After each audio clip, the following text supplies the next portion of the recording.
Imagine waking up before the sun even comes up. Like the sky is still completely dark, but you can hear the echoing sound of the takbir filling the morning streets. Yeah, those rhythmic morning chants. It's such a specific atmosphere. Exactly. And you're getting ready for this massive global holiday, right? Yeah. Celebrated by, nearly 2 billion people around the world.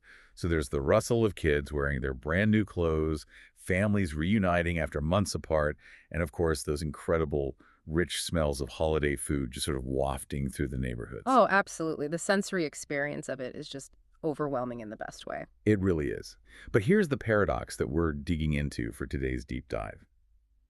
The entire foundation of this incredibly joyful celebration, Eid-ul-Adha, it rests on a story about a father being asked to sacrifice his own son. Right, which is, quite the contrast when you lay it out like that. Yeah, it's huge. You've got this immense, loud, sensory joy built directly on top of what sounds to us to a modern ear anyway, like a deeply traumatic narrative. Yeah, exactly. And that tension right there, that's our mission today. We are looking at a stack of sources that really explore the spiritual core of Eid-ul-Adha. We want to figure out how the actual mechanics of this day work. Right, how do you get from sacrifice to a block party? Exactly. How do the heavy concepts of sacrifice and devotion and community actually translate into that joyful morning?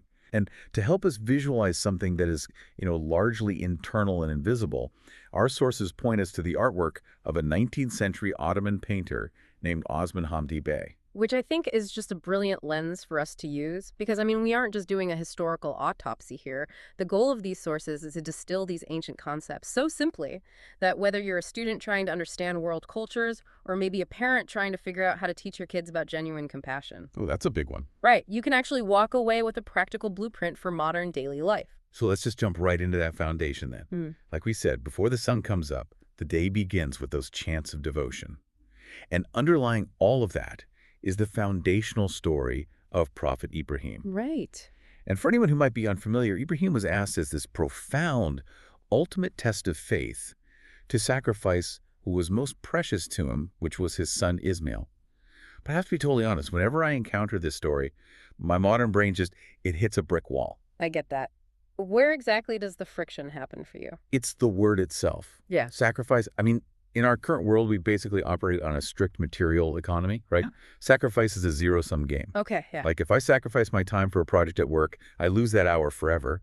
If I sacrifice my money for a cause, my bank account physically decreases. It's permanent subtraction. Exactly. We equate sacrifice with just losing something. Yeah. So how do the sources reconcile a holiday of massive abundance with a core narrative of extreme subtraction? Well, they reconcile it by arguing that we are fundamentally misreading the story when we use that modern material lens. The sources make this crucial distinction. They say Ibrahim's story at its absolute core was never actually about loss. Wait, really? Not about loss at all? No, it wasn't a tragedy of subtraction. It was about absolute trust, pure intention, and making this conscious choice to prioritize faith over worldly comfort. But, he was still asked to give something up. How is that not a loss? Because the spiritual framework operates on an entirely different economy. In the narrative, when Ibrahim demonstrated his absolute willingness to make that ultimate sacrifice, when he basically proved that his attachment to the divine superseded his attachment to the world, the act was interrupted. Right. He did not lose his son. What the sources emphasize is the acquisition, not the loss. Oh, I see. Yeah, he gained this solidified, unbreakable trust. He proved to himself what he truly valued. Okay, so it was less about the physical act of destruction and more about the internal act of detachment. Precisely. It's an internal shift. And you can actually see that internal realignment happening in the very structure of Eid morning. How so? Think about the morning prayers. Before any of the feasting begins, before the families reunite and kids open presents, entire communities gather shoulder to shoulder for prayer and reflection. Let's dig into that for a second, because objectively, standing in a massive crowd at dawn sounds, exhausting, not liberating.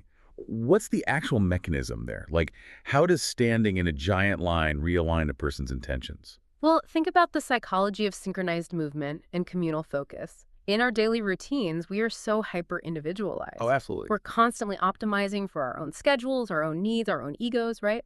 But when you step into that morning prayer, you are physically stripping away that individuality. You're moving in total unison with thousands of other people facing the exact same direction, reflecting on the same narrative of surrender. Ah, so it's like a psychological reset. Exactly. It prepares the mind to understand that devotion isn't some sort of cosmic punishment. Hmm. It isn't the universe just taking your resources away. It's a moment of spiritual elevation where you remember that the upcoming joy of the day, the feast, the family, is a byproduct of that underlying trust. Okay, that makes a lot of sense. It's almost like recalibrating a scale before you start weighing That's things. a great way to put it. You sit in that quiet morning space to make sure your internal compass is pointing toward trust rather than just, mindless consumption of a giant feast. Right, because without the reflection, it's just a big meal. Exactly. But here's the challenge with that, I think. We are talking about an intensely private internal state of mind. Trust, surrender, detachment, those are invisible. True. So if I'm an outsider, Mm. or maybe a student trying to grasp what this quiet dignity actually looks like, how do I see it? Because honestly, if I go to an art museum and look at historical European paintings of the Middle East from around that time, they don't look quiet or dignified. No, they really They don't. look like chaotic, exotic spectacles. And that visual disconnect is exactly why our sources introduced the painter Osman Hamdi Bey. He is just a vital figure when we talk about translating this invisible internal devotion into a visual medium. Okay, so set the scene for me. Because the term Orientalist art gets thrown around a lot in these sources. What exactly was happening in the art world during his time? So during the 19th century, this massive trend in Western art was Orientalism. You had European painters depicting the Middle East and Islamic cultures, but crucially, they were doing it from the outside looking in. They were painting for a Western audience that wanted a very specific dramatic narrative. So we're talking like snake charmers, highly dramatized violence, these chaotic bazaars filled with vibrant, clashing colors and bizarre characters. Yes, exactly. Stereotypes. Stereotypes designed to just be consumed as exotic entertainment. The subjects in those paintings, they weren't treated as nuanced human beings with complex inner lives. They were completely flattened into caricatures. They were the other. Which is so damaging. It is. And when you view a culture solely through the lens of exotic spectacle, you completely lose the ability to empathize with their spiritual practices. It just looks like weird magic to you. Right. But Osman Hamdi Bey did something radical.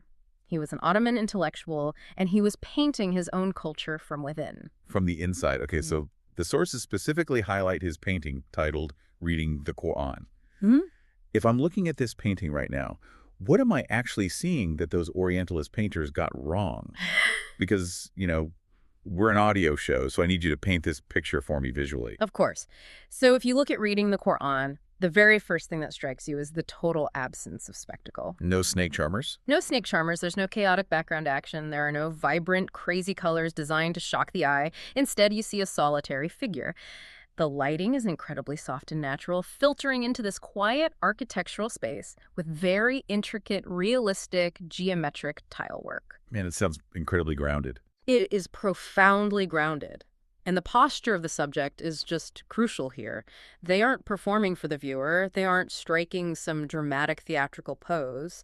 The figure is seated comfortably, maybe slumped just slightly in the way a real human body relaxes when it's completely quietly engrossed in reading. Like, they don't even know they're being watched. Exactly. The folds of the clothing are realistic, not stylized for dramatic flair. The subject is entirely absorbed in the text and the internal reflection that it prompts. So he is actively forcing the viewer to look at the internal life of the subject rather than just consuming them as some cultural artifact. That is the absolute genius of his work. He replaces the exotic caricature with fundamental human dignity. I love that. But why does that specific shift from spectacle to dignity matter so much when we're trying to understand a holiday rooted in sacrifice? Because empathy requires a mirror. Ooh, If you view a person as a flat cartoon character, you cannot possibly understand their spiritual struggle. You can't grasp the weight of them choosing faith over comfort. But when you look at Hamdi Bey's painting, with its realistic lighting and that quiet humanity, you recognize yourself in that room. wow. You realize that the intense discipline required to surrender your ego, which is the discipline at the heart of Eid, is the exact same emotional discipline you struggle with in your own life. He makes the devotion totally relatable. Yeah, they aren't like foreign entities practicing a strange ritual anymore. Yeah. They're just people sitting in the quiet trying to figure out how to be better. Exactly. That makes a lot of sense. But Let's bring that quiet room into our loud, modern reality. Let's talk about daily application, because here is where the rubber really meets the road for you listening to this deep dive right now. Most of us are not being asked to make monumental historical sacrifices. I am not Prophet Ibrahim. Right. So if we aren't giving up our most precious physical possessions, what does Eid actually demand of us on a modern Tuesday? The sources translate this so beautifully. They basically frame the modern question of Eid like this. What are you willing to sacrifice right now to become a better person?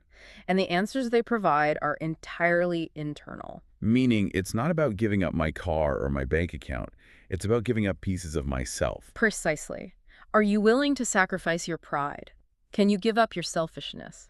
Are you willing to let go of a deeply held anger against a neighbor?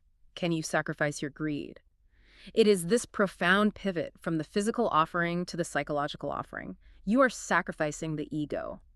I have a hard time with the phrase sacrificing the ego sometimes just because it sounds a bit like a bumper sticker. Yeah, it can sound a bit abstract. So let's break down the actual psychology of that. When I think about holding on to anger or holding on to intense pride, it's exhausting. It really is. It takes a massive amount of mental energy to sustain a grudge against someone. So the act of giving it up isn't just a moral victory, it's a functional one. It's like cognitive decluttering. Oh, cognitive decluttering is a great way to describe the mechanism. When your mind is filled to the brim with your own self-importance or this hyperfixation on what you feel you are owed, there is literally no mental real estate left for gratitude or empathy. Right. Friction is created. By making a conscious offering of that anger, by deciding, I'm going to sacrifice my need to be right in this argument, you are creating space. You are actively removing the friction. I get that on an adult level, totally. But the sources also emphasize that these are really essential lessons for parents trying to teach character to their kids. And let's be entirely realistic here. Oh, boy. If you have a 7-year-old waking up on Eid morning, they're not thinking about cognitive decluttering. Definitely not. They are laser focused on the fact that there are presents, brand new clothes, and like 3 different types of dessert waiting for them in the kitchen. So how does a parent use this incredibly heavy framework of Ibrahim's sacrifice to explain compassion to a child in that hyper-stimulating moment? Well, you don't start with the heavy historical theology, right? You start with the mechanism of pro-social behavior. You translate the abstract concept into immediate, tangible actions. Okay, give me an example. What does that actually look like in the living room? It looks like asking a child to share their brand new favorite toy with a sibling or a cousin. When you ask them to do that, you are asking them to make a micro-sacrifice. You're asking them to suppress their momentary selfishness, that powerful instinct that just says, mine. Right.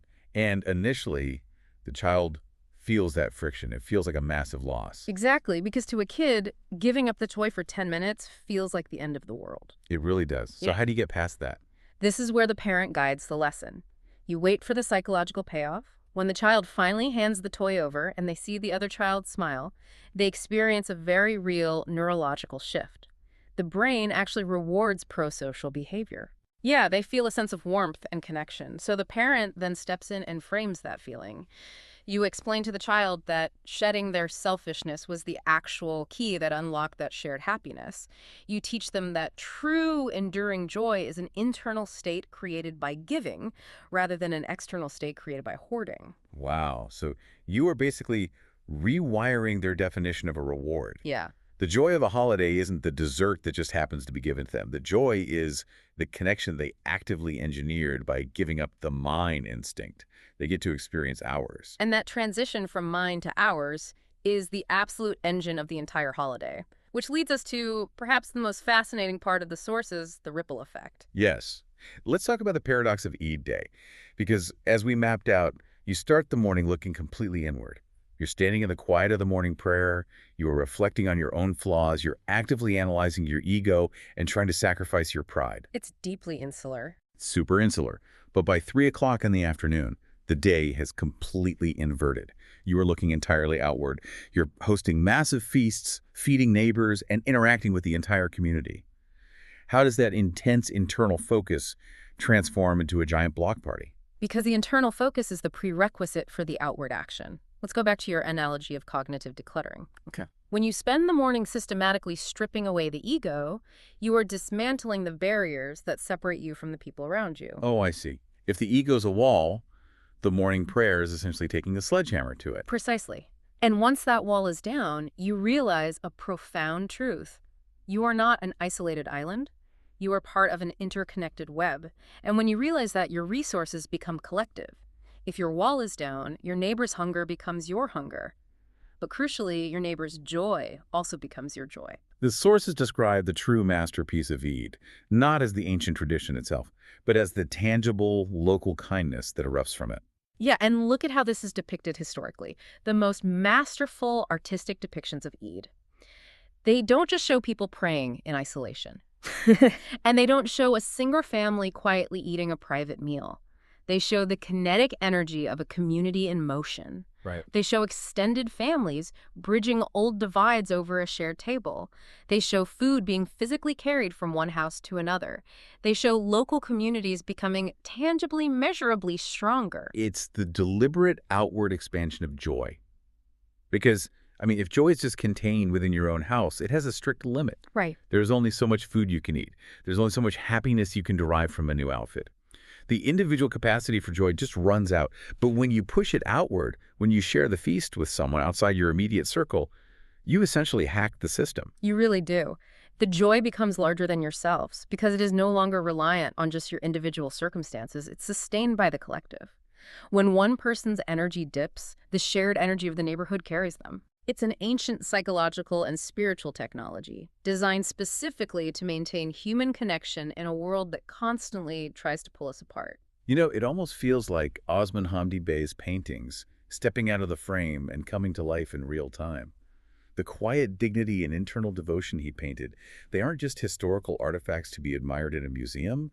They are literal blueprints for how a neighborhood is supposed to function. The internal discipline creates the compassion, and the compassion builds the community. It's a brilliant system when you really look at the mechanics of it. The ancient text provides the theory, the morning prayer provides the psychological reset, the art provides the visual proof, and then the communal feast provides the real-world application. Let's pull all of this together because we have journeyed through some incredibly rich territory today. We started by looking at the paradox of a joyous holiday built on a story of profound sacrifice. And we explored how the story of Ibrahim wasn't about the trauma of loss, but rather the acquisition of unbreakable trust. Right. And then we looked at how that quiet, dignified trust was captured so beautifully by Osman Hamdi Bey, how he rescued the depiction of devotion from the exotic spectacles of Orientalist painters and grounded it in deep, relatable humanity. And from there, we dragged those concepts right into the modern living room. We talked about how the modern sacrifice isn't physical, but psychological, giving up our pride, our anger, and our ego. We saw how parents can use the simple act of a child sharing a toy to teach the profound mechanics of pro-social compassion. Yep, the transition from mine to ours. Exactly. And finally, we saw how dismantling our own ego walls allows personal joy to forcefully expand outward, creating the true masterpiece of the holiday, a fiercely connected, compassionate community. It's such a powerful reminder from the sources that these ancient traditions are not just historical footnotes. They carry incredibly sharp, practical tools for modern thriving, if we're just willing to look past the surface. They absolutely do. And as we wrap up this deep dive, I want to leave you with one final thought to mull over long after you take your headphones off. We spent this time exploring how the mechanics of Eid magically expand joy beyond our immediate circles, transforming personal sacrifice into neighborhood compassion. But what if we didn't wait for a designated holiday on the calendar? Oh, that's a great question. What if you practiced the deliberate sacrifice of your own pride or your own convenience on an ordinary random Tuesday just to help a neighbor? If the mechanics are real, could we recreate that masterpiece of collective compassion every single day? An excellent question, and definitely a challenge worth taking on. We hope you have a peaceful, thoughtful, and deeply connected day. Thank you for joining us on this deep dive.